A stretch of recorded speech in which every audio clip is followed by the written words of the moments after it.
Sheriff David Clarke has been accused of playing politics with the president's safety during a visit to Milwaukee on Wednesday. And tonight, the sheriff is in our studio. He joins Charles to talk about all the controversy. Well, thanks, Shelley, and welcome, Sheriff Clarke. We have a lot of questions for you. I know you have a lot to say. So let's begin. On Wednesday, your office said it did not have the money to provide the normal highway security for the president's motorcade because of budget cuts by the county board and the county executive.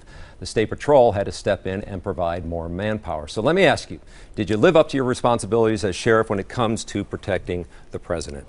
First of all, Charles, I've received specific training on presidential protective details from the Secret Service, 80 hours of training. Anybody who was out there this week, the politicians that were flapping their gums about presidential security does not know what they're talking about. A confidential briefing was held last week, and all of the particular players were there. It's a confidential briefing. Now, the responsibility for the protection of the President of the United States does not rest with local law enforcement. It rests with the United States Secret Service. When they come into town with their advance team to scout everything out, they make a determination as to what posts they want filled. The local law enforcement comes, they act as a secondary role, and we tell them what we have for resources, and everybody's limited. The Secret Service didn't complain. That was a confidential briefing that somebody came out and breached that confidentiality and said something to the media, and that's what started this whole thing. So I was a little disappointed in that the people involved in that briefing couldn't keep it confidential, and then once it got out, all this stuff started. So of course we did. We provided what we could afford for that detail, and the Secret Service signs off on these details, and they would not sign off if it wasn't safe for the President of the United States. So his security was never compromised? Never compromised. All right, let's talk about the budget, which is what you're saying played a role in all of this. Let's look at the numbers. Supposedly, the dignitary protection was eliminated under community relations in the budget. We're talking about $446,000. Now, here's what was said in the budget. Mounted patrol, dignitary protection, neighborhood watch, and public demonstrations are not core services and can be provided by municipalities. So you're saying there's really no money to do this part of what you normally do? Well, what you read was precisely it. The county executive, Chris Abele, and he, again, substitutes his judgment for mine. I asked for an increase for this year because it is a presidential campaign year. Wisconsin is a swing state, and we're going to have a lot of presidential visits, or, campaign visits. We need additional money this year. Not only did they not give me additional money for this activity, they completely eliminated it. So again, he substitutes his judgment for mine. It's another example where he thinks he knows more about law enforcement than I do. I've been doing this for 34 years. I have a lot of training, knowledge, and experience in the area of law enforcement and presidential campaign details. So this is what we have, and I provided what we reasonably could under the circumstances. And again, the Secret Service made no qualms about what we were able to provide. Well, let's take a look at something you said last week about the county board and the county executive. You said their poor decisions will continue to have a negative impact in the county. This is their budget, and I'm going to make them own it. What did you mean by that? Well, they made the decision. This was Chris Abele's budget, okay, and I took a pretty good hit. And so did public safety in Milwaukee County. You lost about $10 million total, 50, you had to lay off about 50 deputies? 50 sheriff's deputies. That's a lot. That's a huge hit. So I take what we have and we do what we can to maintain a level of service inside Milwaukee County. But, we are limited. There's no doubt about that. And anybody who would try to suggest that it won't have an impact is trying to sell you snake oil. They really are. So we have what we have, and we're doing what we can to maintain a level of service in Milwaukee County. But the county board had a chance here to undo this. When the county executive Abele eliminated dignitary protection, when he laid off 50 sheriff's deputies and took a huge hit out of our resources, they had a chance to undo this, and they didn't. They went along with it. And now what I heard over the last couple days are a couple of loudmouth politicians flapping their gums and not standing behind the decision they made, but going out and conducting really a political drive-by hit job on me, making it seem like I did something with this budget. This is not what I proposed. This is what Chris Abele proposed, and it was rubber stamped by the county board. They need to own this. They need to have the courage, the moral courage. And what I saw was an act of cowardice, that they won't stand up and say, wait a minute, Sheriff Clarke didn't scale back anything. We took resources away from him, and they didn't do that. Well, let's hear what your critics are saying about you. Let's listen in here.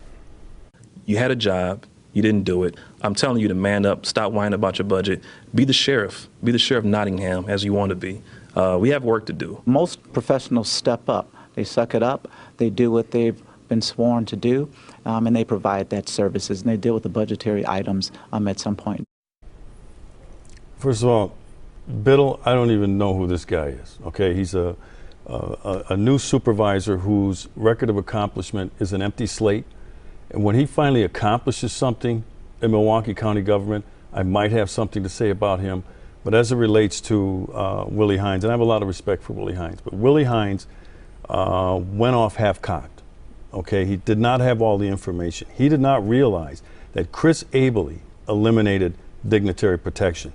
And if Willie Hines has a problem with the staffing that was provided, then he should take that question really to Chris Abele and ask Chris Abele why he eliminated dignitary protection along with other levels of services from the Milwaukee County Sheriff's Office. Let's talk about Chris Abele, because we've also heard from him. Your budget right now is about $150 million. You did have to lay off about 50 deputies because of these budget cuts. Chris Abele says you have the money to provide the dignitary protection if you want to. Let's hear what he had to say.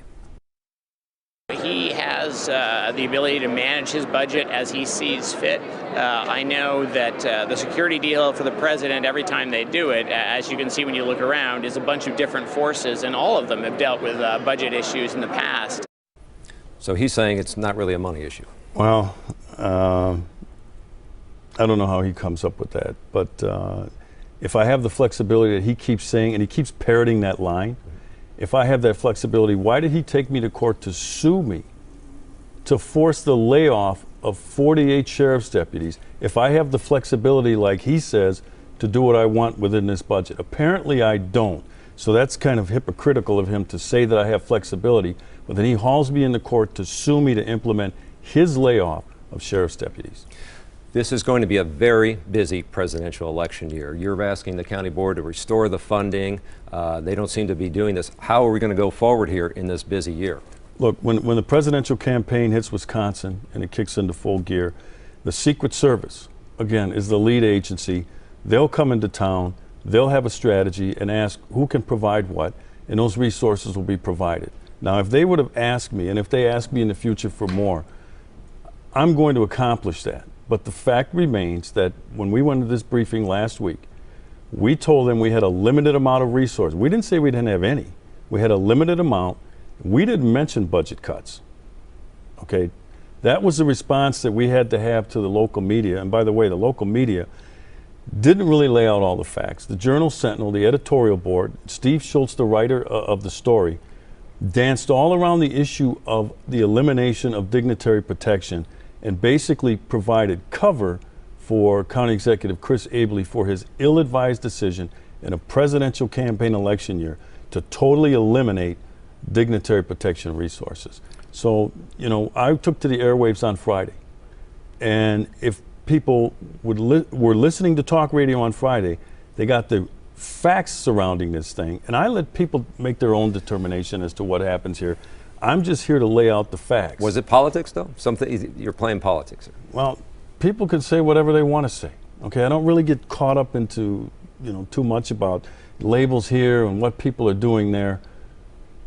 I'm going to provide the level of safety with the resources that were given to me by Chris Abele and the county board, and they have been scaled back drastically.